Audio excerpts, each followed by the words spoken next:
شروع کرتا ہوں اللہ کے نام سے جو بڑا مہربان اور نہایت رحم والا ہے۔ نہ تو ہم نے اس پیغمبر کو شعر سکھائے اور نہ یہ اس کے لائق ہے،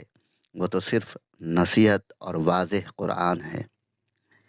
تاکہ وہ ہر شخص کو آگاہ کر دے جو زندہ ہے اور کافروں پر حجت ثابت ہو جائے۔ کیا وہ نہیں دیکھتے ہم نے اپنے ہاتھوں بنائی ہوئی چیزوں میں سے ان کے لیے چوپائے بھی پیدا کیے جن کے کہ یہ مالک ہو گئے ہیں، اور ان مویشیوں کو ہم نے ان کے تابع کر دیا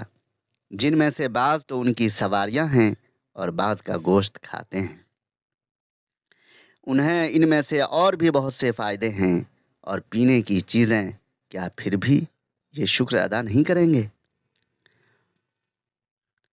اور وہ اللہ کے سوا دوسروں کو معبود بناتے ہیں تاکہ وہ مدد کیے جائیں، حالانکہ ان میں ان کی مدد کی طاقت ہی نہیں، لیکن پھر بھی مشرکین ان کے لیے حاضر باش لشکری ہیں۔ بس آپ کو ان کی بات غمناک نہ کرے، ہم ان کی پوشیدہ اور اعلانیہ سب باتوں کو بخوبی جانتے ہیں۔ کیا انسان کو اتنا بھی معلوم نہیں کہ ہم نے اسے نطفے سے پیدا کیا ہے، پھر یکایک وہ صریح جھگڑالو بن کے بیٹھا،